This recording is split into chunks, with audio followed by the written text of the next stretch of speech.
السلام عليكم ورحمة الله وبركاته. الحمد لله نحمده ونستعينه ونستغفره ونعوذ بالله من شرور أنفسنا وسيئات أعمالنا.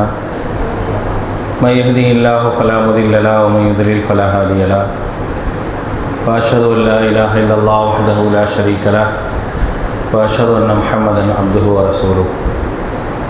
اللهم صل على محمد وعلى آل محمد كما صليت على إبراهيم وعلى آل إبراهيم إنك حميد مجيد وبارك على محمد وعلى آل محمد كما باركت على إبراهيم وعلى آل إبراهيم إنك حميد مجيد. فأعوذ بالله من الشيطان الرجيم. بسم الله الرحمن الرحيم. فلعلك باخع نفسك على آثارهم إن لم يؤمنوا بهذا الحديث أسفا. رب اشرح لي صدري ويسر لي أمري واحلل عقدة من لساني يفقهوا قولي. அளவற்ற அருளாளனும் நிகரற்ற பேரன்புடையவனுமாகிய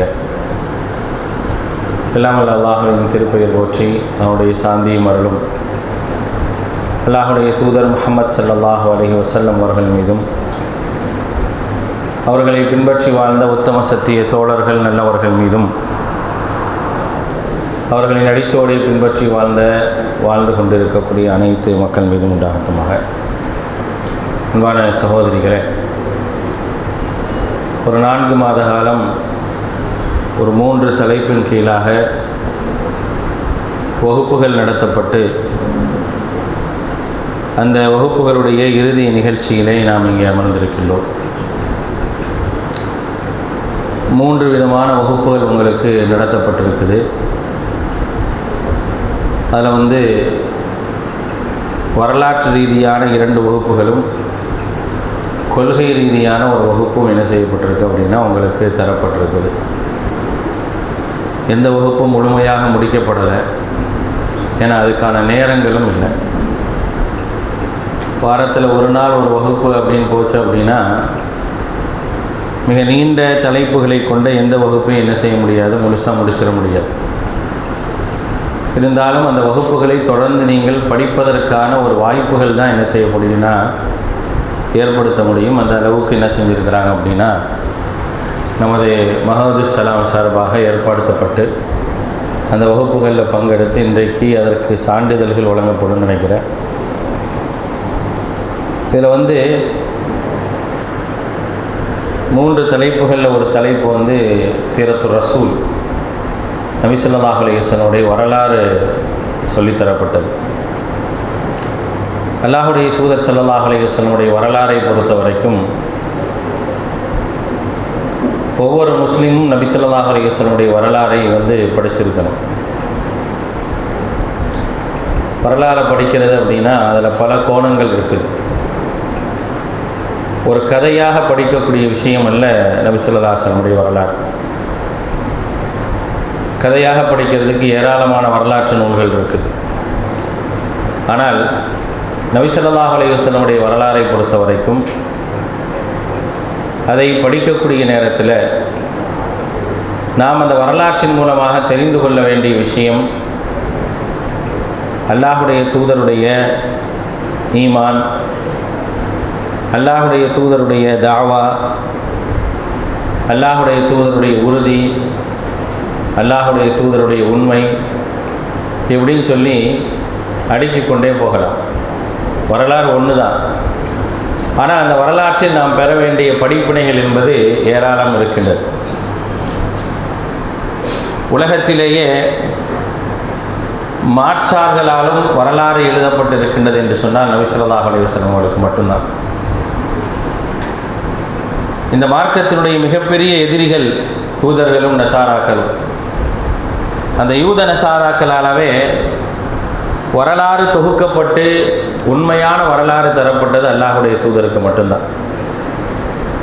அவங்க அப்படிப்பட்ட வரலாறுகளையும் நமக்கு தந்திருக்கிறாங்க. ஏன்னா உலக வரலாற்றில் அல்லாஹ்வுடைய தூதரை தவிர்த்து எந்த வரலாறும் எழுத முடியாது. உலகத்திலேயே சிறந்த மனிதர்கள் அப்படிங்கிற ரீதியில் வரலாற்றை எழுத வேண்டும் என்று சொன்னால் அவர்கள் தவிர்க்க வேண்டும் என்று நினைத்தாலும் தவிர்க்க முடியாத ஒரு நபராகத்தான் அல்லாஹ்வுடைய தூதர் ஸல்லல்லாஹு அலைஹி வஸல்லம் அவர்கள் இருக்கிறாங்க. ஏன்னா இந்த உலகத்தில் 4 ஒருவர் அவரை பின்பற்றுகின்றார். எந்த தலைவருக்கும் எந்த ஒரு மனிதருக்கும் அப்படி ஒரு சிறப்பை நீங்கள் பார்க்க முடியாது. ஒட்டுமொத்தமான உலகத்தினுடைய மக்கள் தொகையில் 4 பேர் இருந்தாங்க அப்படின்னா ஒருவர் அவருடைய பெயரை சொல்வார், அவர்களை பின்பற்றுவார், அவருடைய ஏதாவது ஒரு வழிமுறை அவரிடத்தில் இருக்கும். அப்படிப்பட்ட தலைவராகத்தான் என்ன செஞ்சாங்க அப்படின்னா அல்லாஹ்வுடைய தூதர் ஸல்லல்லாஹு அலைஹி வஸல்லம் அவர்கள் இருந்தாங்க. அதனால தான் அல்லாஹ் சொல்கிறான், அம்மா அர்சல்நாக்க இல்லா காஃபத்தல் லின்னாஸ் அப்படிங்கிறான். ஒட்டுமொத்த மனித சமூகத்திற்கும் ஒரு முன்மாதிரியாக ஒரு பரிபூர்ணமானவராக நாம் உங்களை அனுப்பியிருக்கோங்க. அப்படி ஒரு மனிதரை உலகத்தில் பார்க்கவே முடியாது. எந்த விதத்தில் எந்த சூழலில் அவர்களை அணுகினாலும் அவர்கள் அதற்கு உதாரணமாக இருப்பாங்க.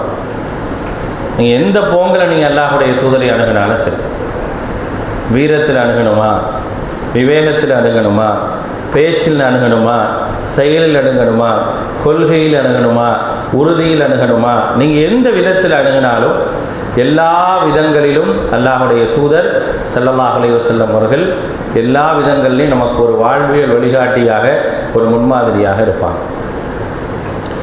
இப்போ நபி ஸல்லல்லாஹு அலைஹி வஸல்லம் அவர்களை பற்றி எழுத சொல்லியிருந்தோம். நம்ம சில பேர் எழுதியிருந்தீங்க, சில பேர் நிறைய எழுதியிருந்தீங்க, சில பேர் சுருக்கமாக எழுதியிருந்தீங்க. அதில் ரொம்ப ஈர்ப்புடையதாக இருந்தது ஒரு 4 பக்கம் எழுதுகிற ஒரு மாணவியினுடைய கட்டுரை ரொம்ப ஈர்ப்புள்ளதாக இருந்துச்சு. ஒரு சில பேர் 28 பக்கம்லாம் எழுதியிருந்தீங்க, ஆனால் வெறும் 4 பக்கம்தான். அந்த 4 பக்கத்தில் நபி ஸல்லல்லாஹு அலைஹி வஸல்லம் அவர்களை பற்றி என்ன கொண்டு வரணுமோ அதை கொண்டு வந்துட்டாங்க. அதான் நம்ம ரொம்ப எதிர்பார்த்தோம்.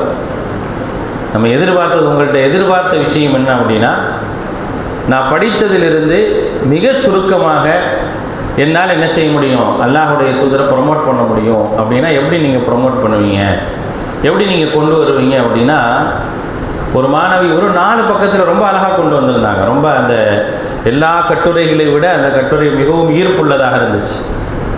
என்ன விஷயமோ அந்த விஷயத்தை ஒரு சாதாரணமான ஒரு நபர் எடுத்து பார்த்தார் அப்படின்னா அல்லாஹ்வுடைய தூதரை வேண்டு படிக்கணும்னு அவங்களுக்கு தோணும். அப்படி என்ன செஞ்சாங்க, எழுதியிருந்தாங்க.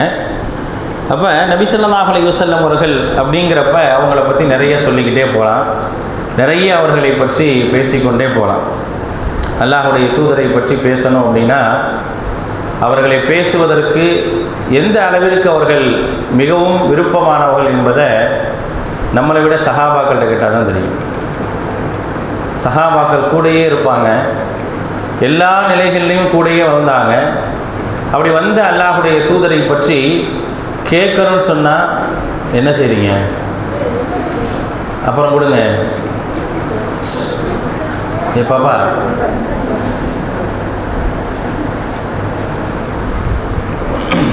கூடையே இருந்தவங்க ஒவ்வொருத்தரையும் நம்ம கூப்பிட்டு கேட்டோம் அப்படின்னா அல்லாஹ்வுடைய தூதர் யார் அப்படின்னு கேட்டால் ஒவ்வொருத்தரும் ஒரு செய்தியை சொல்லுவாங்க. அவங்களோட அந்த அளவிற்கு இணக்கமாக நெருக்கமாக இருந்தவங்க தான் நபிகள் நாயகம் ஸல்லல்லாஹு அலைஹி வஸல்லம். அப்போ நபி ஸல்லல்லாஹு அலைஹி வஸல்லம் வாழ்க்கையில் நாம் தெரிந்து கொள்ள வேண்டிய மிக முக்கியமான விஷயமாக எனக்கு தரப்பட்டிருக்கக்கூடிய தலைப்பு என்னென்னா, அல்லாஹ்வுடைய தூதருடைய அர்ப்பணிப்பு. எந்த அளவுக்கு நபிகள் நாயகம் ஸல்லல்லாஹு அலைஹி வஸல்லம் அவர்கள் தனக்கு ஒதுக்கப்பட்ட அந்த பணிகளில் அர்ப்பணிப்போடு செயல்பட்டாங்க அப்படிங்கிறதுக்கு அவங்களுடைய வாழ்விலிருந்து சில தகவல்கள் அப்படின்னு என்ன செய்ய வேண்டியிருக்கு அப்படின்னா பேச வேண்டியிருக்கு. ஒரு மனிதனுக்கு ஒரு வேலையை கொடுத்தோம் அப்படின்னா அந்த வேலையை ஆசைப்பட்டு செய்கிறதுன்னு ஒன்று இருக்குது, கடமைன்னு செய்கிறது ஒன்று இருக்குது. ஏண்டா செய்கிறோம் அப்படிங்கிற ரீதியில் வேலை செய்வாங்க. ஒரு மனிதனுக்கு தரப்பட்ட வேலையை பொறுத்த வரைக்கும் இப்படி தான் நம்ம என்ன செய்யலாம் பார்க்கலாம். ஆனால் அல்லாஹ்வுடைய தூதர் மட்டும்தான் அவங்களுக்கு கொடுத்த வேலையை அர்ப்பணிப்போடும் உண்மையோடும் தியாக உணர்வோடும் இறைவன் மட்டுமே என்னை பொருந்திக் கொள்ள வேண்டும், இறை திருப்தி மட்டுமே என்னுடைய நோக்கம் என்ற அடிப்படையில் அல்லாஹ்வுடைய தூதர் மட்டும்தான் பணி செஞ்சுருக்கிறான். அப்படி ஒரு மனிதனை நம்ம என்ன செய்ய முடியாது, வேறு எங்கேயும் பார்க்க முடியாது. என்னைக்கு அல்லாஹ் ரப்புல் ஆலமீன் யா ஐயுஹல் முத்தஸ்ஸிர் கும் ஃபஅந்திர் வரப்பக ஃபகப்பிர் அப்படிங்கிற அந்த அத்தியாயத்தை இறக்குனானோ அன்றிலிருந்து அதுவரை வாழ்ந்த முஹம்மது என்பவர் வேற, அதுக்கு பிறகு வாழ்ந்த முஹம்மது என்பது வேற. இப்படி தான் பிரிக்கணும் நபி ஸல்லல்லாஹு அலைஹி வஸல்லம்.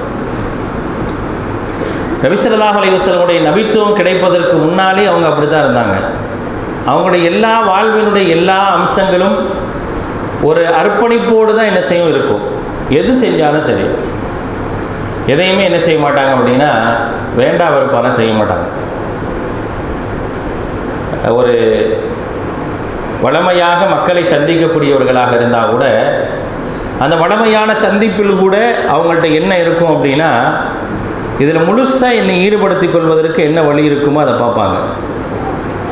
அதனால தான் அல்லாஹுடைய தூதர் ஸல்லல்லாஹு அலைஹி வஸல்லம் அவர்களை யார் யாரெல்லாம் அவர்களை வியாபாரத்திற்காக அழைத்து செல்ல வேண்டும் என்று ஆசைப்பட்டாங்களோ எல்லாத்துக்கும் அவங்கள பிடிச்சிச்சு. எல்லாரும் அவர்களை நேசித்ததுக்கான காரணம் அதுதான். ஹதீஜா ரலியல்லாஹு அன்ஹாட்ட அவங்களுடைய அடிமை சொல்கிறார், மைசரா, ஒரு ஆச்சரியமான ஒரு மனிதராக இருக்கிறார். இவருடைய வியாபாரமாக இருக்கட்டும், இவருடைய நடவடிக்கையாக இருக்கட்டும், இப்படி ஒரு வரை நான் என்ன செஞ்சதில்லை, நான் பார்த்ததே இல்லை அப்படின்னு சொல்லி என்ன செய்கிறாங்கன்னா ஹதீஜா ரலியல்லாஹு அன்ஹாட்ட சொல்லக்கூடிய அளவிற்குத்தான் அல்லாஹுடைய தூதருடைய அந்த அர்ப்பணிப்பு உணர்வு என்பது இருந்துச்சு. ஒருத்தட்ட வேலை பார்க்குறோன்னு வச்சுங்களேன், பொதுவாக ஒருத்தட்ட வேலை பார்க்குறோம், சம்பளத்துக்கு வேலை பார்க்குறோம் அப்படின்னா அந்த சம்பளத்துக்கு வேலை பார்க்கக்கூடிய நேரத்தில் பல நேரங்களில் நான் என்ன சும்மாவாக வேலை பார்க்குறேன், அவர் எனக்கு சும்மாவாக காசு தராரு, நான் வேலை பார்க்குறேன்னா அவர் காசு தராரு அப்படின்னு சொல்லி ஏதோ ஒரு விதத்தில் என்ன செய்யும் அப்படின்னா ஒரு சலிப்பு என்பது மனுஷனுக்கு ஏற்படும். ஆனால் அதை அவங்கள்ட்ட பார்க்கவே முடியாது.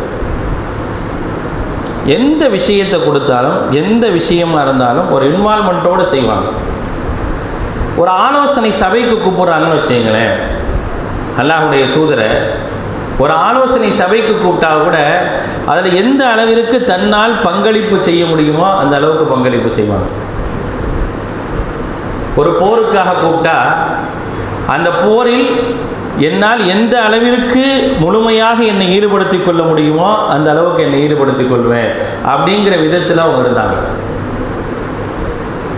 மற்றவர்களுடைய பழகக்கூடிய விதத்தில் கூட அந்த பழகுதலில் கூட ஒரு அர்ப்பணிப்பும் ஒரு உண்மையும் என்ன செஞ்சு அப்படின்னா அல்லாஹுடைய தூதர்கிட்ட இருந்துச்சு. இதை பொதுவாகவே மனிதர்கள்ட்ட இப்படியெல்லாம் பார்க்கவே முடியாது. எல்லாரும் அப்படி இருப்பாங்க அப்படின்னு சொல்லி நம்மளாம் அப்படிலாம் இருக்கவே மாட்டோம்.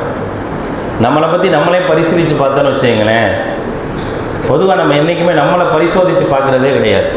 அடுத்தவங்களை வேணால் பார்ப்போம், அவன் எப்படி இருக்கான், இவன் எப்படி இருக்கான், அவன் எப்படி இருக்கா, இவன் எப்படி இருக்கான்னு பார்ப்போமே தவிர என்னை நான் பரிசோதனை செஞ்சு பார்த்துருக்கிறேனா, என்னை நான் பரிசீலித்து பார்த்துருக்கிறேனா அப்படின்னா பரிசீலித்து பார்க்குறதே இல்லை.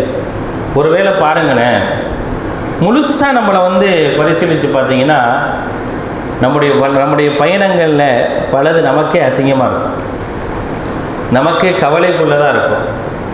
என்னடா நம்ம இப்படி நடந்திருக்கோமே அப்படின்ற யோசனையெல்லாம் வரும். ஆனால் நீங்கள் அவங்கள்ட்ட அப்படி பார்க்கவே முடியாது. எப்படி ஒரு மனிதர் பாருங்கள், உலகத்தில் இப்படிலாம் ஒரு மனுஷர் இருப்பாரா, ஒரு மனிதனால் இப்படியெல்லாம் இருக்க முடியுமா அப்படிங்கிற அளவுக்கு வாழ்ந்த ஒரு மனிதர் தான் அல்லாஹுடைய தூதர். நீங்கள் இந்த வரலாற்றில் நீங்கள் ஒரு செய்தியை பார்க்கலாம்.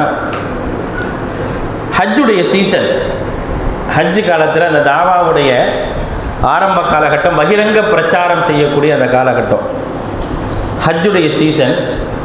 எல்லா இடங்கள்லிருந்தும் மக்கள் ஹஜ்ஜுக்காக வருவாங்க. அப்போ வந்தால் நபி ஸல்லல்லாஹு அலைஹி வஸல்லம் பிரச்சாரம் பண்ணுவாங்க. அவங்க பிரச்சாரத்தை முறியடிக்கணும் அப்படிங்கிறதுக்காக ஒரு ஆலோசனை கூட்டுறாங்க. ஆலோசனை கூட்டிட்டு இவரை பற்றி என்ன சொல்லலாம்,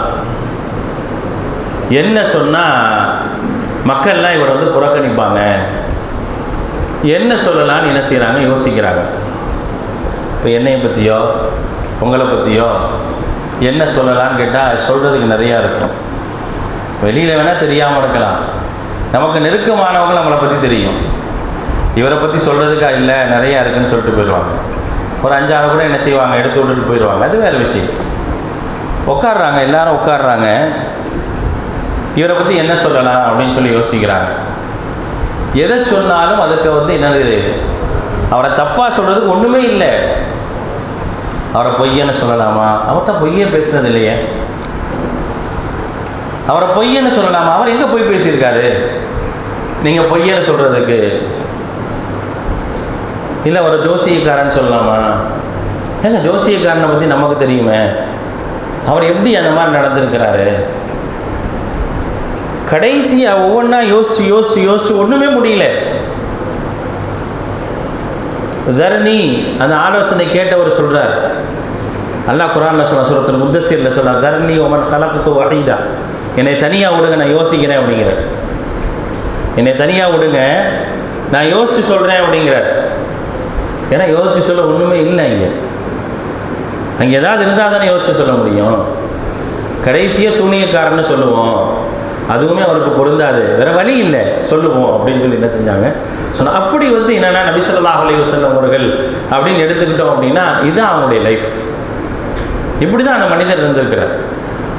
அந்த மனிதரை அல்லாஹ் ரப்பல் ஆலமீன் எனக்கு இறை தூதராக கொடுத்ததற்கு நான் செய்த பாக்கியம், அவ்வளோதான். நம்ம அப்படி தான் பார்க்கணும். நான் முஹம்மது ரசூலுல்லாஹ்னு சொல்கிறேன். என்னுடைய தூதர் யார்? என்னுடைய தூதர் அல்லாஹுடைய தூதர் முஹம்மது ஸல்லல்லாஹு அலைஹி வஸல்லம் அப்படின்னு சொல்லும்போது எனக்கு ஒரு பெருமை, நான் ஒரு பெருமிதம் கொள்கிறேன். ஏன்னா முந்தைய சமூகத்துக்கு அவங்க கிடைக்கலையே, முந்தைய சமூகத்துக்கு கிடைக்காம எனக்கு கிடைச்சிருக்காங்களே, நான் அவர்களை நேசிக்கக்கூடியவனாக இருக்கிறேனே, என்னை பார்க்கலனாலும் அவங்க என்னை நேசிப்பாங்களே அப்படிங்கிறது நாம் பெற்ற பாக்கியம். அல்லாஹ் என்ன அருள் செஞ்சானோ தெரியல, வேறு யாருக்குமே கிடைக்காத ஒரு பாக்கியத்தை நாம் பெற்றிருக்கின்றோம். இன்னும் ஒரு படி மேலே சொல்லணும்னா, அவங்க வாழ்ந்த காலத்திலேயே எத்தனையோ பேர் இருந்தாங்க, அவங்களாம் அவங்கள ஏற்றுக்கவே இல்லை. அப்படி ஏற்றுக்கொள்ளாத பெரும்பான்மையான மக்கள் இருந்த நேரத்தில் எத்தனையோ ஆண்டுகளுக்கு பிறகு நான் பிறந்து நான் அல்லாஹுடைய தூதரை என்னுடைய வழிகாட்டியாக ஏற்று என்னுடைய முன்மாதிரியாக ஏற்று இருக்கிறேன் அப்படின்னா இறைவன் என்னை மிக சிறப்புப்படுத்தி இருக்கிறான் அப்படிங்கிறது என்ன செய்யணும் அப்படின்னா நம்ம புரிஞ்சுக்கணும். இப்படியாக அல்லாஹுடைய தூதர் ஸல்லல்லாஹு அலைஹி வஸல்லம் வாழ்வியலில் நாம் நிறைய விஷயங்கள் இப்படி சொல்லிக்கிட்டே போகலாம். இதெல்லாம் நான் சொன்னது நபி ஸல்லல்லாஹு அலைஹி வஸல்லம் நபித்துவத்திற்கு முந்திய வாழ்வியல். அதுக்கு பின்னால் உள்ள வாழ்வியல் எடுத்து பாருங்களேன்.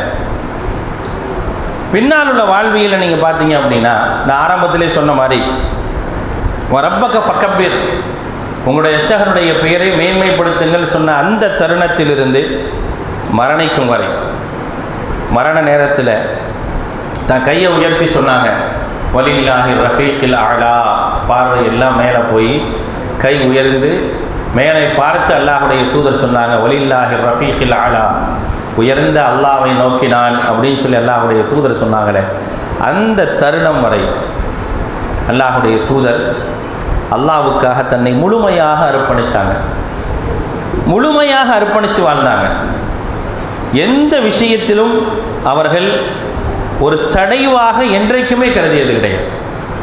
இவ்வளோ பெரிய சுமையை அல்லாஹ் கொடுத்துருக்கிறானே, இவ்வளோ கஷ்டப்படுறேனே, இவ்வளோ சிரமப்படுறேனே, இவ்வளோ விரட்டப்படுறேனே, இவ்வளோ காயப்படுத்தப்படுறேனே, இதெல்லாம் இருக்குதே அப்படின்னு சொல்லி ஏதாவது ஒரு தருணத்தில், ஏதாவது ஒரே ஒரு தருணத்தில் கூட என்ன செய்யலை அப்படின்னா, சார்ஜ் போயிடுச்சா?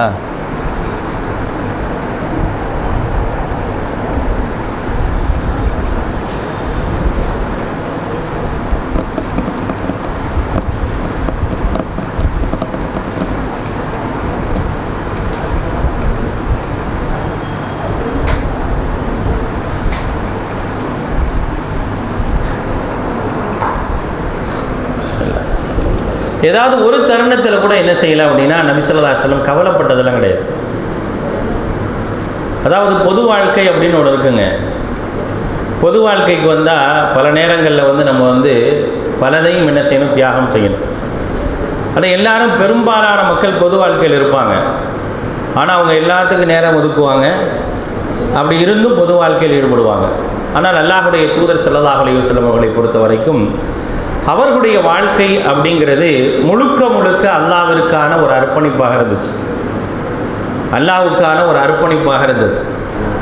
முழுமையாக தன்னை என்ன செஞ்சாங்க, அல்லாஹ்வுக்காக ஈடுபடுத்திக்கிட்டாங்க. நீங்கள் ரகசியமாக தாவா செய்யினா ரகசியமாக செய்வாங்க, பகிரங்கமாக பிரச்சாரம் செய்யினா பகிரங்கமாக பிரச்சாரம் செய்வாங்க. நீ ஊர் ஊராக போய் பிரச்சாரம் செய்யுங்கன்னா ஊர் ஊராக போய் பிரச்சாரம் செய்வாங்க. உங்களை நீங்கள் தாழ்த்தி கொள்ளுங்கள்னா தாழ்த்தி கொள்ளுவாங்க. உங்களை நீங்கள் மேன்மைப்படுத்துங்கன்னா மேன்மைப்படுத்துவாங்க. எப்படி என்ன சொல்கிறாங்களோ, எப்படி அவர்களுக்கு கட்டளையிடப்படுதோ அப்படி ஒரு வாழ்க்கையை வாழ்ந்தவர்கள் அல்லாஹ்வுடைய தூதர் ஸல்லல்லாஹு அலைஹி வஸல்லம். எல்லா நேரங்கள்லையும் எல்லா சூழல்கள்லையும் அவங்க அதிகமாக தனிமையில் இருக்கிறதுக்கான ஒரு காரணம் இருந்தது. பல நேரங்கள் தனிமையை விரும்புவாங்க. அந்த தனிமையில் அவங்க என்ன அதிகமாக யோசித்தாங்க அப்படின்னா, நான் எனக்கான பணியை சரியாக செஞ்சிட்டனா அப்படிங்கிற இந்த விஷயத்தை அல்லாஹ்வோடு உரையாடக்கூடிய அளவிற்கான ஒரு சூழலை அவங்க ஏற்படுத்திக்கிட்டாங்க. நபி ஸல்லல்லாஹு அலைஹி வஸல்லம் அப்படி ஒரு ஏற்படுத்துதல் அவங்கள்ட்ட இருந்துச்சு. தனிமையில் உட்கார்ந்து அல்லாஹ்வுடைய வசனங்களை ஓதி, இன்ன ஃபீ ஹல்கி ஸமாவாதி வல் அர்தி வக்திலாஃபில் லைலி வன் நஹாரி லஆயாத்தின் லிஉலில் அல்பாப் என்று சொல்லப்படக்கூடிய சூரத்து ஆல இம்ரானுடைய அந்த வசனத்தை கடைசி வசனங்களில் ஓதிட்டு தனிமையில் உட்கார்ந்து அல்லாஹ்வை பற்றி அல்லாஹ்வுடைய பற்றி சிந்தித்து அல்லாஹ் எதுக்காக தன்னை அர்ப்பணிச்சிருக்கிறான், எதுக்காக தன்னை தந்திருக்கிறான் அப்படிங்கிற விஷயங்களை எல்லாம் யோசிக்கக்கூடிய மனிதராக இருந்தாங்க. பல நேரங்களில் அவருடைய வணக்கம் என்பது நம்முடைய வணக்கத்தை போன்றெல்லாம் கிடையாது. நீங்களும் நானும் கூட என்ன செய்வோம், நிலையில் தஹஜ்ஜத் தொழுவோம். என்னைக்காவது வாய்ப்பு கிடச்சி எந்திரிச்சோம் அப்படின்னா, நாம் தஹஜ்ஜத் தொழுகிறோம் அப்படின்னா அதிகபட்சமாக நம்ம 1 மணி நேரம் ஸ்பெண்ட் பண்ணுறதே பெரிய விஷயமா இருக்கும். தனித்து தொழுகும்போது 1 மணி நேரம்னா தொழ மாட்டோம். நமக்கு எப்போதுமே இருக்கையிலே ஆக சின்ன சூறா ஓதி தொழுதுட்டு போகிறதுக்கு வழி என்னவோ அதை தான் நம்ம பார்த்துக்கிட்டே இருப்போம். ஆனால் அவங்க அப்படி கிடையாது. அந்த நேரத்தை கூட என்ன செய்வாங்க அப்படின்னா, என்னை நான் முழுமையாக அல்லாஹ்விற்கு நன்றி உடைய அடியான் என்பதை காண்பிப்பதற்கு என்ன வழி இருக்குதோ அதை அவங்க அங்கே செய்வாங்க. அதுதான் நபி ஸல்லல்லாஹு அலைஹி வஸல்லம். அதை அவங்க அங்கே செஞ்சுருவாங்க. ஏன் எப்படி அப்படிங்கிறப்ப அவங்க சொல்லக்கூடிய பதில் ஒன்றே ஒன்று தான், அஃபலா அகூனு அபுதன் ஷக்கூரா, நான் நன்றி உடைய ஒரு அடியானாக இருக்க வேண்டும் என்று ஆசைப்படுகின்றேன். எனக்கு அல்லாஹ் நிறைய கொடுத்துருக்கிறான். நான் வழிகேட்டிலிருந்து எனக்கு நேர்வழியை கொடுத்துருக்கிறான். என்னை பின்பற்றக்கூடிய எத்தனையோ மக்களை தந்திருக்கிறான். யாருக்குமே தராத சிறப்புகளை இந்த உலகத்திலும் மறுமையிலும் சேர்த்து அல்லாஹ் கொடுத்துருக்கிறான். அப்படிப்பட்ட நான் அல்லாஹ்விற்கு நன்றி உடைய அடியானாக இருக்க வேண்டும் என்பதற்காக தன்னை முழுமையாக அர்ப்பணித்து வாழ்ந்தவர்கள் தான் நபி ஸல்லல்லாஹு அலைஹி வஸல்லம். இப்படியாக அல்லாஹ்வுடைய தூதருடைய வாழ்க்கையை நம்ம பல கோணங்களில் சொல்லிக்கிட்டே போகலாம். ஒரு நாள் ஒர்க் ஷாப் வச்சு அல்லாஹ்வுடைய தூதரை பேச சொன்னால் கூட பேசலாம். அவ்வளோ செய்திகள் அல்லாஹ்வுடைய தூதரிடத்தில் இருக்குது. அப்போ நம்ம இங்கே தெரிய வேண்டிய விஷயம் என்ன அப்படின்னா, அல்லாஹ்வுடைய தூதரை நான் படித்திருக்கின்றேன், அல்லாஹ்வுடைய தூதரை நான் தெரிஞ்சிருக்கிறேன். அவங்கள்ட்ட நான் படித்த விஷயங்களில் எந்த விஷயத்தை என்னுடைய வாழ்நாளில் காலம் முழுக்க கொண்டு வருவதற்கான ஏதாவது ஒரு செய்தி என்ன செய்யணும் அப்படின்னா என்னுடைய வாழ்க்கையில் எடுத்துக்கணும். அப்படி எடுத்து வாழக்கூடிய ஒரு நிலையை நான் ஏற்படுத்திக்கிட்டேன்னு வச்சுங்களேன், என்னுடைய ஈமான் மிகச் சரியான பாதையில் பயணிக்கும். அப்படி பயணிக்கக்கூடிய நல்ல மக்களாக, நல்ல சிந்தனை உடையவர்களாக எல்லாம் வல்ல அல்லாஹ் உங்களையும் என்னையுமா கேள்வி புரிவானாக. வஸ்ஸலாமு அலைக்கும் வரஹ்மத்துல்லாஹி வபரகாத்துஹு.